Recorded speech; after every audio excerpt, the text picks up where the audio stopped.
Oh gosh. Oh man.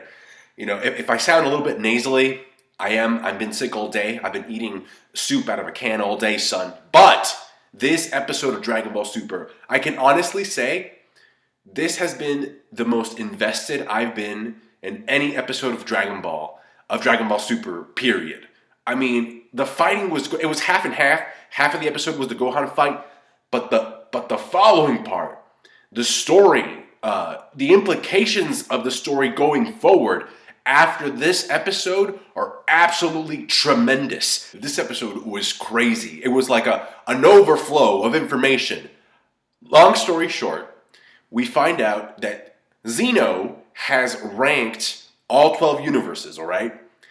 And we find out that Universe 7, the universe where Goku and Vegeta, all those guys are from. Technically, we're from there, where Earth is. Universe 7 isn't even top 5 of the 12 universes. It's in the bottom tier. It is a lower tier universe. It's like number 11 out of the 12. With number 9 being the lowest of the low. That's why they set it up that way. So that Universe 7 could fight Universe 9, because they're the weakest out of the 12. The power scaling work, Zeno evaluated each of the universes individually and gave them a number, all right? And we also find out that 4 verses are exempt from the tournament. They don't have to participate. Now, will they? I don't know, but they don't have to. And these are the 4 verses right here, the gods with the check marks. That's obviously Universe 1, 12, 5, and 8. So those are top tier. And the number they have is 7, right? That's like their power scaling.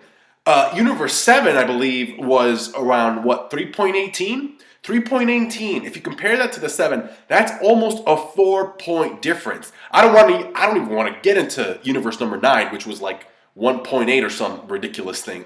Now, I'm pretty sure those numbers are averages, right? So it doesn't mean that Goku is 4 points behind, the people in some of the other universes that are like way stronger. It just means that Universe 7 has less strong people than the other top 4 universes, right? I can't wait for Vegeta to find out about this. This is going to be intense. Another thing that I want to mention is that the angels, all right, the gods get destroyed, but the angels will not be destroyed. Beerus is freaking out. Champa is freaking out as well. And this is the thing, right? What's going to happen is, now that it's been made clear that this whole thing, in a way, was triggered by Goku's idea to have the tournament, we know, if you read the spoilers, we know that everybody's going to start hating on Goku for his idea of the tournament. Something's going to happen in the Bergamo fight. I don't want to spoil it, but it's obvious. If you look at the opening, they're fighting in the world of Void. You see the black background? So they're actually going to fight in the actual tournament. And that's another thing we find out. Whoever loses the match, like this demo match, the preliminary, doesn't matter. They don't get destroyed because it's not the real tournament. But yeah, so Bergamo ends up fighting Goku in the actual tournament, as we see in the opening. It's a clear example. So something's going to have to happen. Something's going to have to interfere. Here's the thing, right? And this is something that I mentioned in a predictions video that I did a while ago. If they're already discriminating, universes based on their power scale, then I'm pretty sure that once the tournament starts, people are going to start making survival alliances left and right. We're going to have alliances up the ass with this. I'm telling you right now, it's the only way. Give me that Broly chick. Sign her up. Give me Kabi. Frost, you're a piece of shit, but come over here too. We need you now. I guarantee you something like that's going to happen. And the most obvious alliance, all right, that's going to take place is between Universe 7 and 6. Guaranteed. Beerus and Champa better start patching things up real freaking quick. Bury the hatchet, Sibling rivalry has got to go, because you're about to be wiped out. And I think the reasoning behind it could be that, they can say, well, okay, we form an alliance, all right?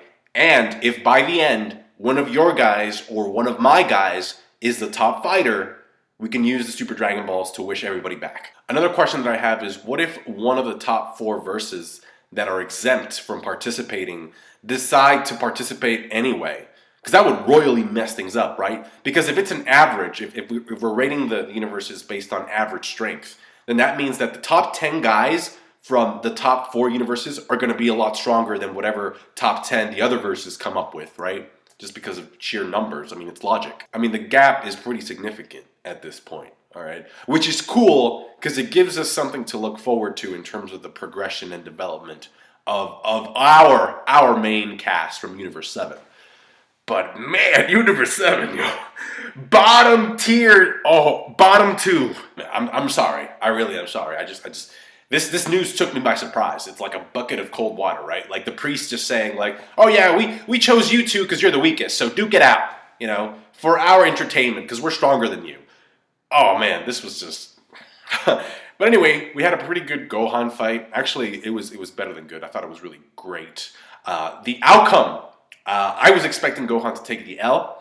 And see, this is what the fight reminded me of. If you've ever played Pokemon, when your opponent uses some type of poisoning move, some type of poison jab, toxic spikes or whatever, you get poisoned, all right?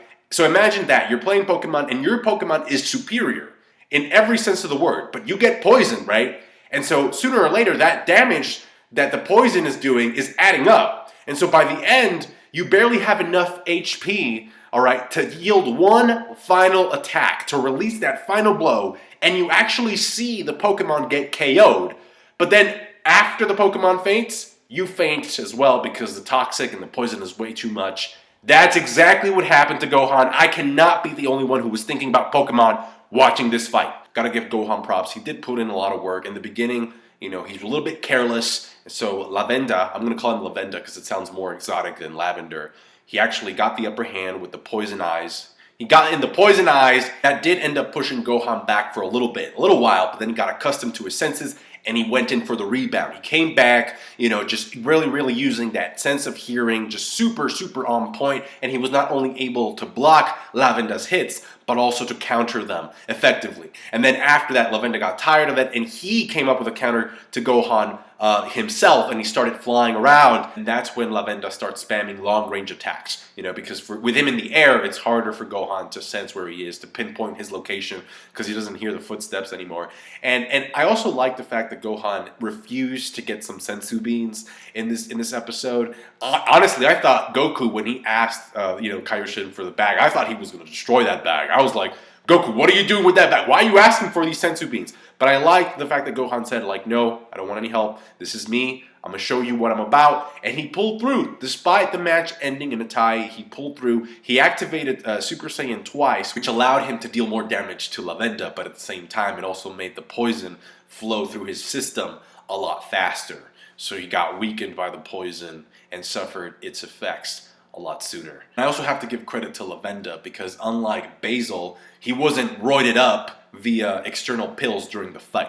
So at least he was doing him. I know the poison technique could be misconstrued as him cheating or something, but even Goku in this episode tells Mr. Satan, no, he's not cheating. This is all fair game. He's doing him, let Gohan do him, and we'll see what happens. And we got a tie. I was not expecting. I thought Gohan was going to take the L. Like I said, I predicted that Gohan was going to lose. And there's different ways of losing. A tie, it's not winning, but it's not technically losing either. So I was pleasantly surprised because he hadn't trained, and he was still holding it down. All right, and he still managed to adapt to each of the circumstances. Obviously the poison took him down, but each of the circumstances, he was self-aware. He knew what he had to do. He took a couple of falls, but he came back up, just rebound, and that's what ended up yielding the result of the tie. Otherwise, he would have been completely overpowered, completely overwhelmed, and if Gohan wasn't Gohan, but yeah. So I'm glad that we got this result. Lastly, I just want to point to something that I noticed in terms of the art in the episode. In last week's episode, in the preview, we got shots that looked very different than the ones that we got in this week's episode. I'll give you two examples. Here's one, all right? And this is what we got in this week's episode. Here's another one from the preview, and this is what we got in this week's episode. So I don't know if those were unfinished or whatever, but I thought the ones that we saw in the preview, in terms of the art, looked a lot better. I think the thinner the lines for the characters outlined, the better, and also the lighting. It looks a lot better in the previews that I showed you. That being said, judging from this week's preview, I don't know. I guess Bergamo can turn into a giant wolf because we see little Goku on his shoulder or something. So yeah, it's going to be interesting to see what happens next. That being said, this episode in terms of action and story progression was crazy good. It was great. I'm still kind of struggling with the idea of the power scaling for the universe. I'm like, what? Bottom two. God of Destruction Kurama from Universe 8 must be feeling real good right about now because he's top four verse. I thought he should have been like Universe 9, like the Nine Tails. No, but then again, he would be weak if he were Universe 9. Oh, shit. Oh, I can already smell the Flame Wars coming out of this power scaling thing. Hopefully that gives you room for discussion down in the comments section. Thank you for watching my videos, for liking them. I appreciate that. Subscribe to me. I do Dragon Ball Super reviews every Saturday night, live from New York. I'm just kidding. No, not New York. I wish. But thank you. Thank you for doing everything you do. Bye.